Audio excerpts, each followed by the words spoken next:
Hello students, ਅੱਜ ਅਸੀਂ ਇਸ ਵੀਡੀਓ ਦੇ ਵਿੱਚ ਕਰਾਂਗੇ ਐਡਮਿਨਿਸਟ੍ਰੇਸ਼ਨ ਪ੍ਰੋਡਿਊਸਿਸ ਰਿਕਾਰਡਸ। ਪ੍ਰਸ਼ਾਸਨ ਜਿਹੜਾ ਸੀਗਾ ਈਸਟ ਇੰਡੀਆ ਕੰਪਨੀ ਜਿਹੜੀ ਆ ਉਸ ਦੇ ਦੁਆਰਾ ਜਿਹੜਾ ਆ ਰਿਕਾਰਡ ਜਿਹੜਾ ਆ ਉਹਨੂੰ ਕਿਸ ਤਰੀਕੇ ਦੇ ਨਾਲ ਸਾਰਾ ਇਹਨੂੰ ਸੰਭਾਲ ਕੇ ਰੱਖਿਆ ਜਾਂਦਾ ਸੀਗਾ, ਉਸ ਬਾਰੇ ਅਸੀਂ ਪੜ੍ਹਾਂਗੇ ਕਿ ਬ੍ਰਿਟਿਸ਼ ਜਿਹੜੇ ਸੀਗੇ ਉਹ ਰਿਕਾਰਡ ਜਿਹੜਾ ਉਹਨੂੰ ਕਿਸ ਤਰ੍ਹਾਂ ਮੇਨਟੇਨ ਕਰਕੇ ਰੱਖਦੇ ਸੀਗੇ ਔਰ ਕਿੰਨਾ ਕੁ ਜ਼ਰੂਰੀ ਉਹ ਸਮਝਦੇ ਸੀਗੇ ਰਿਕਾਰਡ ਜਿਹੜਾ ਆ ਸਾਰਾ ਆਫੀਸ਼ੀਅਲ ਜਿਹੜਾ ਰਿਕਾਰਡ ਸੀਗਾ ਉਹਨੂੰ ਸੰਭਾਲ ਕੇ ਰੱਖਣਾ, ਕਿਸ ਤਰੀਕੇ ਦੇ ਨਾਲ ਉਹ ਸਾਰਾ ਉਹ ਕੰਮ ਕਰਦੇ ਸੀਗੇ।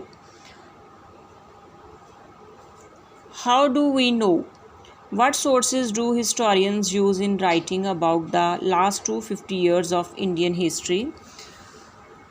ਕਿਵੇਂ ਅਸੀਂ ਜਿਹੜਾ ਆ ਜਾਣਦੇ ਹਾਂ ਕਿ ਕਿਹੜੇ ਜਿਹੜੇ ਸੋਰਸਿਸ ਆ ਇਤਿਹਾਸਕਾਰ ਜਿਹੜੇ ਆ ਉਹ ਯੂਜ਼ ਕਰ ਰਹੇ ਆ ਰਾਈਟਿੰਗ ਦੇ ਵਿੱਚ ਲਾਸਟ ਜਿਹੜਾ 250 ਈਅਰਸ ਜਿਹੜੇ ਇੰਡੀਅਨ ਹਿਸਟਰੀ ਦੇ ਆ ਉਹ ਕਿਹੜੇ ਉਹਨਾਂ ਕੋਲੇ ਸੋਰਸਿਸ ਨੇ। ਉਹਨਾਂ ਦੇ ਵਿੱਚੋਂ ਇੱਕ ਜੇ ਸੋਰਸ ਦੀ ਗੱਲ ਕਰੀਏ ਤਾਂ ਉਹ ਬੜਾ ਇੰਪੋਰਟੈਂਟ ਹੈਗਾ ਆ, ਉਹ ਇਹੀ ਆ ਐਡਮਿਨਿਸਟ੍ਰੇਸ਼ਨ ਪ੍ਰੋਡਿਊਸਿਸ ਰਿਕਾਰਡਸ। ਜਿਹੜਾ ਉਸ ਟਾਈਮ ਦਾ ਜਿਹੜੇ ਪ੍ਰਸ਼ਾਸਨ ਸੀਗਾ, ਸਾਰੇ ਆਫਿਸਰ ਸੀਗੇ ਬ੍ਰਿਟਿਸ਼, ਉਹਨਾਂ ਨੇ ਜਿਹੜਾ ਰਿਕਾਰਡ ਸੰਭਾਲ ਕੇ ਰੱਖਿਆ ਹੋਇਆ ਸੀਗਾ ਉਹ ਸਾਡੇ ਇਤਿਹਾਸਕਾਰਾਂ ਦੀ ਬਹੁਤ ਮਦਦ ਕਰਦਾ ਆ ਕਿ ਉਸ ਸਮੇਂ ਦੀ ਹਿਸਟਰੀ ਨੂੰ ਜਾਣਨ ਦੇ ਵਿੱਚ, ਉਸ ਟਾਈਮ ਦਾ ਜਿਹੜਾ ਆ ਕਿ ਬ੍ਰਿਟਿਸ਼ ਜਿਹੜੇ ਉਹ ਕਿਸ ਤਰੀਕੇ ਨਾਲ ਇੱਥੋਂ ਦਾ ਸਾਰਾ ਕੰਮ ਕਾਰ ਜਿਹੜਾ ਆ ਉਹ ਕਰ ਰਹੇ ਸੀਗੇ। ਇਹ ਇਤਿਹਾਸਕਾਰਾਂ ਲਈ ਕਾਫੀ ਜਿਹੜਾ ਫਾਇਦੇਮੰਦ ਸਾਬਿਤ ਹੋ ਰਿਹਾ ਆ ਹਿਸਟਰੀ ਨੂੰ ਉਸ ਟਾਈਮ ਦੀ ਨੂੰ ਜਾਣਨ ਦੇ ਲਈ। One important source is the official record of the British administration। ਇੱਕ ਜਿਹੜਾ ਇੰਪੋਰਟੈਂਟ ਸੋਰਸ ਆ ਜਿੱਥੋਂ ਕਿ ਇਤਿਹਾਸਕਾਰਾਂ ਨੂੰ ਜਿਹੜੀ ਆ ਉਸ ਸਮੇਂ ਦਾ ਇਤਿਹਾਸ ਜਿਹੜਾ ਆ ਅੰਗਰੇਜ਼ਾਂ ਦਾ ਉਹ ਪਤਾ ਚੱਲਦਾ ਆ, ਉਹ ਹੈਗਾ ਆ official records ਜਿਹੜਾ ਬ੍ਰਿਟਿਸ਼ ਪ੍ਰਸ਼ਾਸਨ ਦਾ। The British believed that the act of writing was important।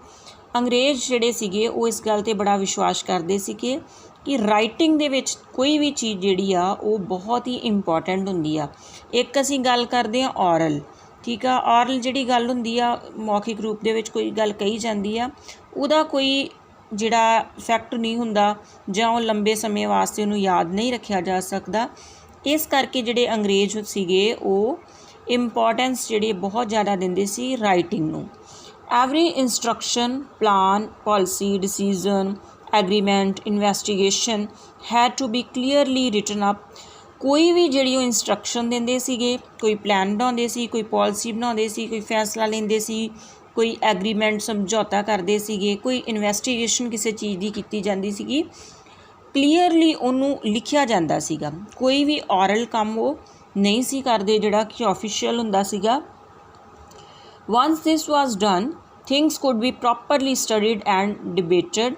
This conviction produced an administrative culture of memos, notings and reports। ਇੱਕ ਵਾਰ ਜਦੋਂ ਵੀ ਕੋਈ ਕੰਮ ਜਿਹੜਾ ਡਨ ਹੋ ਜਾਂਦਾ ਸੀਗਾ ਉਸ ਤੋਂ ਬਾਅਦ ਉਹਨੂੰ ਪ੍ਰੋਪਰਲੀ ਸਟੱਡੀ ਕੀਤਾ ਜਾਂਦਾ ਸੀਗਾ, ਉਹਦੇ 'ਤੇ ਡਿਬੇਟ ਕੀਤੀ ਜਾਂਦੀ ਸੀਗੀ। ਇਹ ਜਿਹੜੀ ਸਾਰੀ ਕਨਵਿਕਸ਼ਨ ਸੀਗੀ ਇਹਨੇ ਜਿਹੜੇ ਇੱਕ ਐਡਮਿਨਿਸਟ੍ਰੇਸ਼ਨ ਜਿਹੜਾ ਕਲਚਰ ਜਿਹੜਾ ਅੱਜ ਵੀ ਸਾਡੇ ਦੇਸ਼ ਦੇ ਵਿੱਚ ਚੱਲ ਰਿਹਾ ਆ, ਇਹ ਅੰਗਰੇਜ਼ਾਂ ਨੇ ਸਟਾਰਟ ਕੀਤਾ। ਮੀਮੋਜ਼, ਨੋਟਿੰਗਸ, ਰਿਪੋਰਟ ਬਣਾਉਣੀ, ਇਹ ਸਾਰਾ ਕੁਛ ਜਿਹੜਾ ਆ ਉਸ ਸਮੇਂ ਤੋਂ ਜਿਹੜਾ ਆ ਪ੍ਰਚਲਿਤ ਜੇ ਕਹੀਏ ਅਸੀਂ ਕਿ ਹੋਇਆ। The British also felt that all important documents and letters needed to be carefully preserved। ਹੁਣ ਅੰਗਰੇਜ਼ ਸਿਰਫ ਇਹ ਨਹੀਂ ਸੀ ਕਿ ਲਿਖਦੇ ਸੀਗੇ, ਜੋ ਵੀ ਲਿਖਿਆ ਜਾਂਦਾ ਸੀਗਾ, ਜਿੰਨੇ ਇੰਪੋਰਟੈਂਟ ਡਾਕੂਮੈਂਟਸ ਹੁੰਦੇ ਸੀਗੇ, ਲੈਟਰਸ ਹੁੰਦੀਆਂ ਸੀਗੀਆਂ ਸਰਕਾਰੀ, ਉਹਨਾਂ ਨੂੰ ਕੇਅਰਫੁਲੀ ਜਿਹੜਾ ਆ ਪ੍ਰੀਜ਼ਰਵ ਕਰਕੇ ਸੰਭਾਲ ਕੇ ਰੱਖਿਆ ਜਾਂਦਾ ਸੀਗਾ। So they set up record rooms attach to all administrative institutions. ਇਹ ਰਿਕਾਰਡ ਨੂੰ ਸਾਂਭਣ ਵਾਸਤੇ ਉਹਨਾਂ ਨੇ ਕੀ ਕੀਤਾ ਸੀਗਾ, ਹਰ ਜਿਹੜਾ ਆਫਿਸ ਸੀਗਾ, ਐਡਮਿਨਿਸਟ੍ਰੇਟਿਵ ਜਿਹੜਾ ਇੰਸਟੀਟਿਊਸ਼ਨ ਸੀਗੀ, ਕੋਈ ਵੀ ਸੰਸਥਾ ਸੀ, ਮੰਨ ਲਓ ਪਿੰਡ ਦੀ ਤਹਿਸੀਲਦਾਰ ਦਾ ਆਫਿਸ ਸੀਗਾ, ਕਲੈਕਟੋਰੇਟ ਦਾ ਹੈਗਾ ਸੀ ਆਫਿਸ, ਕਮਿਸ਼ਨਰ ਦਾ ਆਫਿਸ ਸੀਗਾ, ਪ੍ਰੋਵੀਜ਼ਨਲ ਜਿਹੜੇ ਸੈਕਟਰੇਟਰੀ ਸੀਗੇ ਉਹਨਾਂ ਦੇ, ਜਾਂ ਲਾ ਕੋਰਟ ਸੀਗੇ, ਜਿੰਨੇ ਵੀ ਆਫਿਸ ਸੀਗੇ ਉਹਨਾਂ ਦੇ ਨਾਲ ਇੱਕ ਅਟੈਚ ਰਿਕਾਰਡ ਰੂਮ ਬਣਾਇਆ ਜਾਂਦਾ ਸੀਗਾ। ਹਰ ਦਫ਼ਤਰ ਦਾ ਜਿਹੜਾ ਆ ਜਿੰਨਾ ਵੀ ਜ਼ਰੂਰੀ ਜਿੰਨੇ ਡਾਕੂਮੈਂਟ ਸੀਗੇ ਉਹਨਾਂ ਨੂੰ ਉਸ ਰਿਕਾਰਡ ਰੂਮ ਦੇ ਵਿੱਚ ਸਾਂਭ ਕੇ ਰੱਖਿਆ ਜਾਂਦਾ ਸੀਗਾ। All had their record rooms. Specialised institution like archives and museums were also establish to preserve important records. ਇਸ ਤੋਂ ਇਲਾਵਾ ਜਿੰਨੇ ਵੀ ਸਪੈਸ਼ਲ ਜਿਹੜੀਆਂ ਇੰਸਟੀਟਿਊਸ਼ਨ ਸੀਗੀਆਂ, ਜਿਵੇਂ ਆਰਚੀਵ ਸੀਗੀਆਂ, ਮਿਊਜ਼ੀਅਮ ਸੀਗੇ, ਜਿਨ੍ਹਾਂ ਦੇ ਵਿੱਚ ਜਿਹੜੀਆਂ ਪੁਰਾਤਨ ਚੀਜ਼ਾਂ ਜਿਹੜੀਆਂ ਸੰਭਾਲ ਕੇ ਰੱਖੀਆਂ ਜਾਂਦੀਆਂ ਸੀਗੀਆਂ ਖਾਸ, ਉਹਨਾਂ ਵਾਸਤੇ ਵੀ ਜਿਹੜੇ ਆ ਇੰਪੋਰਟੈਂਟ ਰਿਕਾਰਡ ਰੱਖਣ ਵਾਸਤੇ ਜਿਹੜਾ ਆ ਉਹ ਇਸ ਤਰ੍ਹਾਂ ਦੀਆਂ ਜਿਹੜੀਆਂ ਰੂਮਸ ਜਿਹੜੇ ਇਸਟੈਬਲਿਸ਼ ਕੀਤੇ ਗਏ ਸੀ ਤਾਂ ਕਿ ਇਹਨਾਂ ਨੂੰ ਜਿਹੜੇ ਇੰਪੋਰਟੈਂਟ ਜਿਹੜਾ ਰਿਕਾਰਡ ਹੈ ਇਹਨਾਂ ਦਾ ਸੰਭਾਲ ਕੇ ਉਹਨੂੰ ਰੱਖਿਆ ਜਾ ਸਕੇ।